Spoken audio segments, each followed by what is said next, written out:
All right, we've heard the side of students. Let's get the side of NSFAS. Its spokesperson, Slumezi Skosana, joins us this morning. Great to talk to you, sir. Thanks very much indeed for coming on.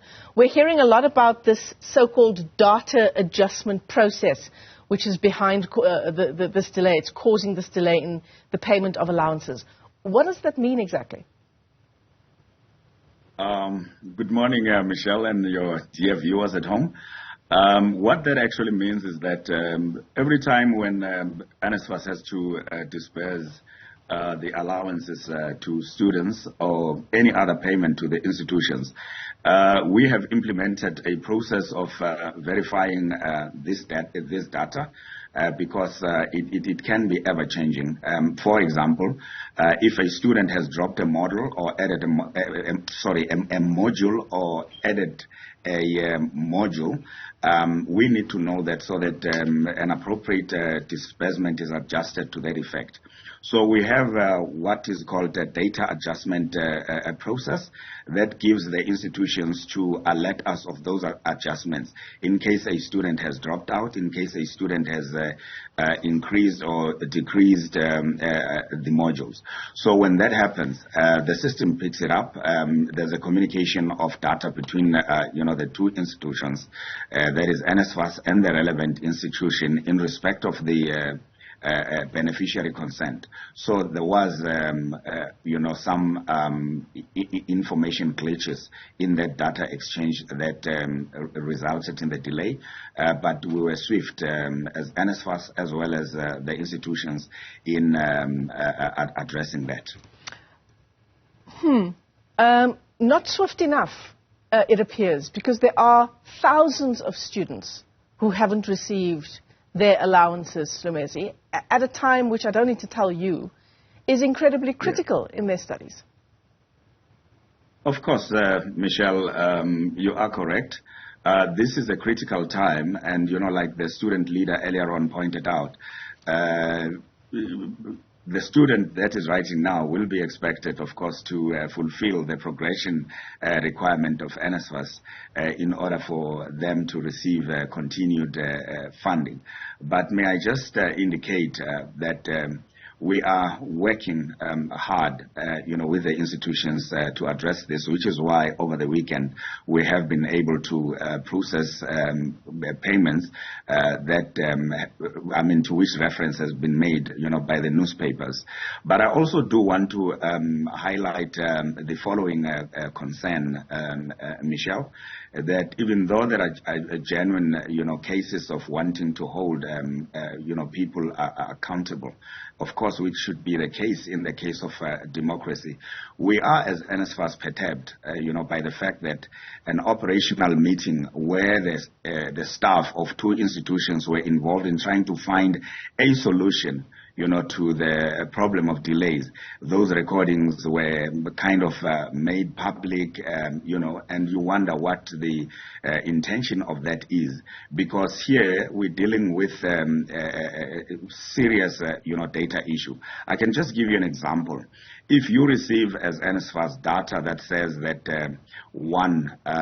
for example, data record has got 10 beneficiaries who are using one ID, you know that it cannot look right. One ID used for 10 beneficiaries with different email addresses and contact numbers. So the system will immediately pick that one beneficiary cannot have 10 ID numbers or 20 ID numbers. So it will raise a red flag. So it is that kind of data that NSFAS must on a monthly basis interact with, so that there's a reconciliation between the records that the universities have and what NSFAS has. And because of the administrative capacities of different institutions being also different, there is still that process of trying to make sure that there's good communication between, or there's good data exchange between us and NSFAS.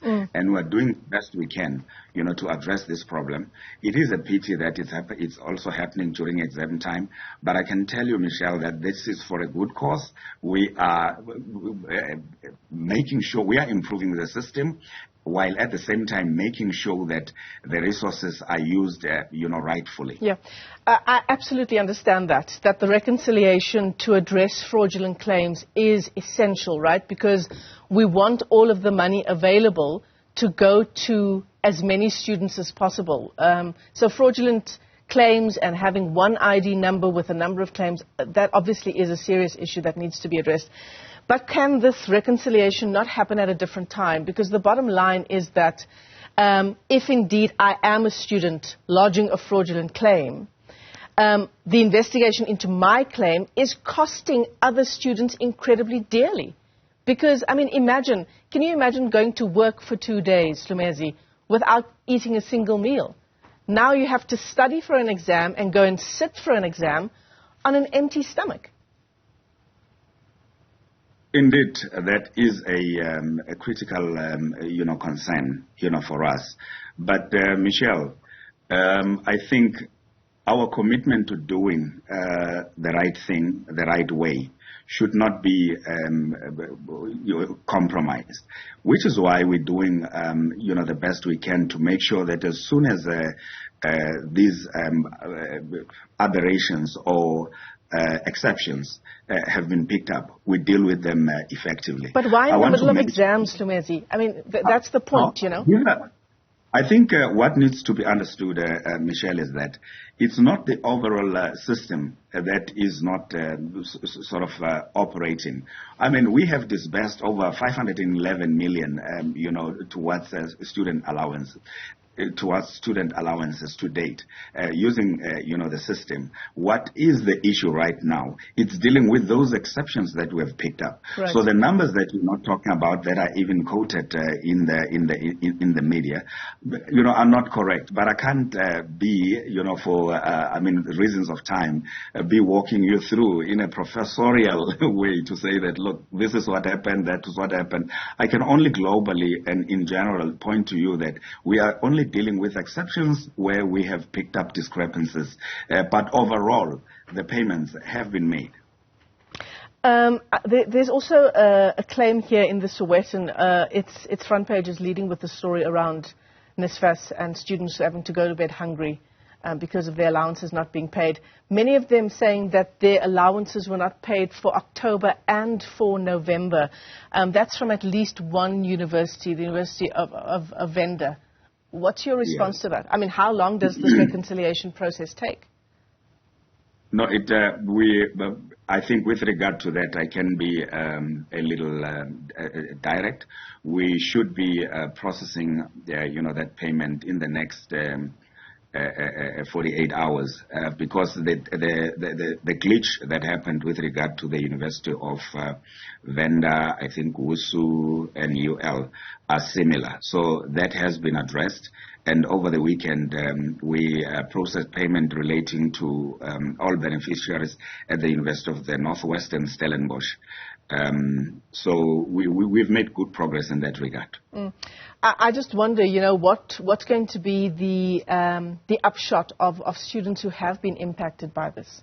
Students who don't have alternatives, Slumezi, students who can't phone home and ask for assistance insofar as just food and basic toiletries are concerned. In the middle of those exams, and when those exams results come out and they are not what I'd hoped them to be, but just because of issues that are out of my control, what do we do then? Michelle, your concern is not misplaced at all. And I do want to take this opportunity to thank dearly the universities that stepped in immediately to provide those food hampers, to provide the support that was needed while we had this challenge. But it is our wish that we can, continue working closely as NSFAS with these institutions to just, remove these hurdles and discrepancies so that in the future we don't experience issues of this nature. Can I just get from you once again a confirmation? You were saying the 9,000 students at the University of Venda who haven't received their allowances. Did you say that in the next 48 hours that will be addressed completely? Yeah, that would be addressed completely. It all depends on the integration of the data that we receive, and we have at least been able to identify what the data glitches have been. And once that reconciliation has happened, like it happened in the case of Northwestern Stellenbosch, the button will be pushed, to release. Slumezi Skosana, let me thank you for your time this morning. It's really a harrowing story for the students who have been impacted by this delay in payments, and let's hope it is sorted out as soon as possible. But what about those students who have written their exams on an empty stomach?